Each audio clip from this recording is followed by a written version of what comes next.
What's up, family? It's the Yungavelle here, back at it with another video.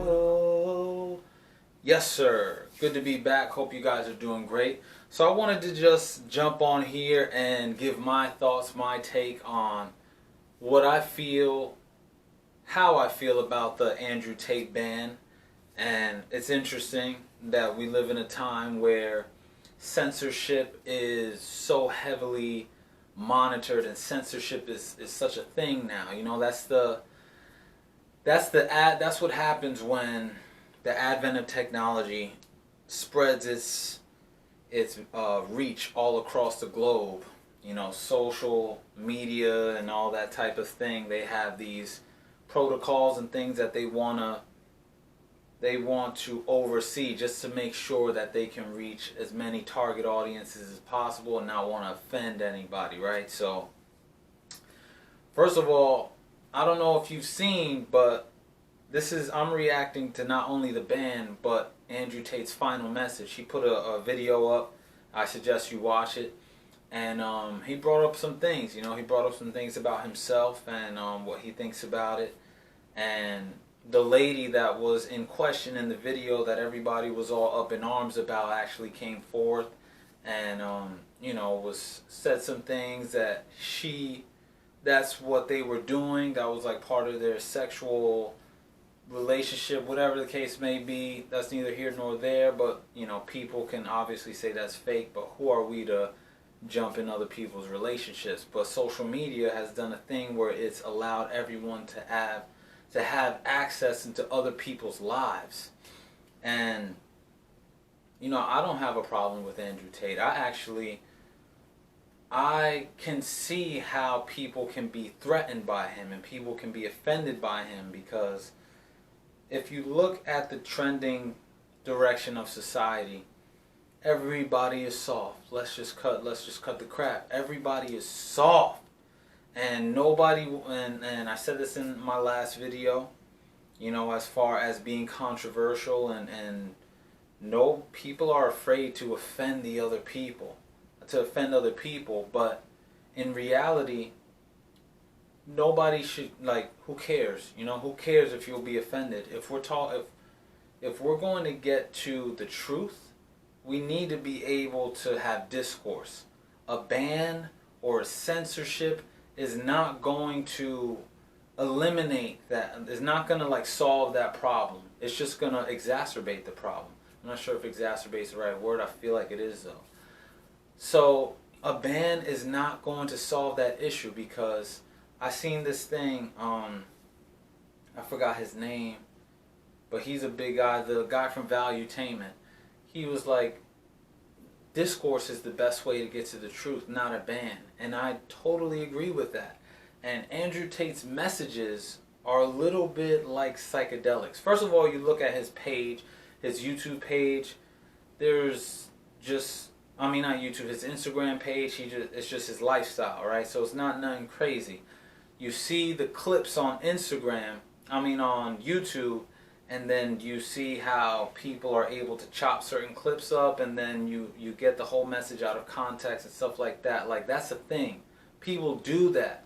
People do that to get views, and they don't care about Andrew. They don't care about the women that are around him. They don't care about you. All they care about is the views. And that's part of the negative side of what things like YouTube and social media have done, where they've made people obsessed over likes and views and follows, because social media does a good job. It's a great marketing tool that plays off of your social insecurities. Things like likes, you know, wanting to be liked, followed, wanting to have influence. Like, these are all things that human beings innately want to do. And it plays on those things very well, to the point where people will defame others just to get views. So I say his message is a lot like psychedelics, because a lot of his conversations are it puts the responsibility back in your lap. Whether you're a man, whether you're a woman, it puts the responsibility right back in your lap, and that makes people uncomfortable. it makes you accountable. Accountability is a thing that people are running away from nowadays. And it's like, if you get called out on something and you hurt somebody's feelings, you're a bad guy, or you're bad, or you have to be banned, or you're censored this, when it's really, no, just you have to be accountable. Like, you can't run from this. And we live in the society where social media allows things like bans to happen, so it seems like it can be controlled. But like he said in his final message, there will just be another person to fill that. You know, like, this is, banning and censorship is not the way. Discourse is the way. And discourse is the best way to get to truth. Right? So now you ask yourself, why? Why all this censorship? Why all this ban? Why, when I was putting up slow vid videos, you know what I'm saying, slow vid, I don't want to say the C in it, slow vid video, shit on my Instagram, when I was putting up CDC articles that were going against the mainstream, I would get like 8 views or 7 views.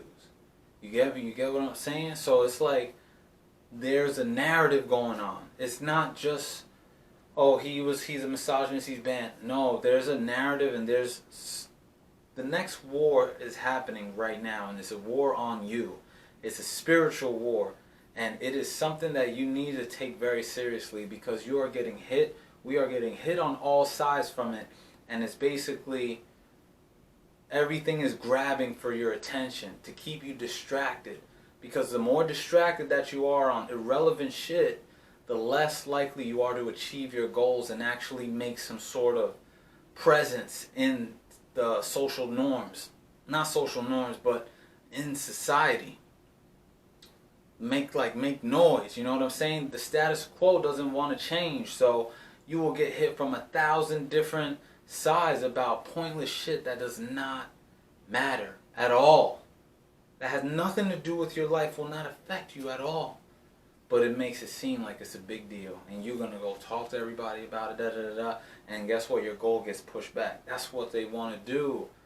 It's not, you got to really be on your P's and Q's out here. Like, that's why all these things are banned, that are actually put accountability in your lap, like mushrooms, you know what I'm saying? Like, things that are very good for you. If you use them the right way, if you understand the truth about them, these things are banned by society. Like, no, you can't do this. You will go to jail.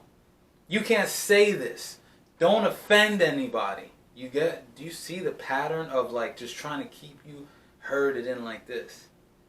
Not here, though. Not on this channel. Not in this reality. Not me.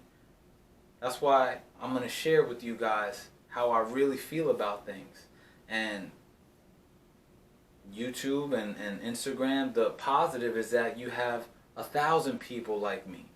You know, you are like that. You know, if you're listening to these words, where you are a light. You're a light in the darkness, trying to push forward, drive against the chaos, against the darkness. And guess what? We will overcome, because the truth shall set you free. The truth is everlasting. The truth is like the hero in the fight. You know, you are the heroes. You are having your own hero's journey. You know what I'm saying? And people who inspire others to do that are often blackballed. You know, because there are associations and people that on the top, they might not even be from this world. Let's keep it a stack, that are running shit, that are running the major things of influence on the human race. And it's serious stuff. But it's not more serious than God. God is the ultimate. Your spiritual path is the ultimate. You are the hero. You are here for a reason. That's why things like that push accountability tend to get, like, not as popular, or even banned if it gets too crazy, if the message gets too controversial. You get me? So don't fall for none of this. Keep driving yourself forward, regardless of the distractions. Limit your distractions. So I don't agree with the ban. I hope that he gets reinstated, because he's helped a lot of guys. He's helped a lot of guys, you know, and is there a war on masculinity? It sounds like it, you know, it sounds like it, but It's a war that we have control over. You know what I'm saying? Because these are just narratives. You know, the real energy comes from you.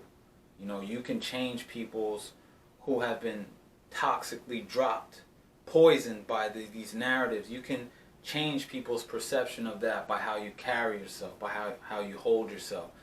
I'm a high value man, but I'm spiritual, and I'm respectful, and I'm respected. You get me? So just by your presence, you can change the narrative of that poison. So this is how we drive. This is how we drive forward. This is how we push. I don't want to make this video too long, but this is how I feel about it. And the moon is rising, so let's stay focused. Limit the distractions. Write down your goals. Let the energy build with the moon. Like, share, comment, subscribe. Let me know if you guys want me to touch any other topics, any other videos. I'm going to keep them coming. I'm going to keep them coming. Keep them coming.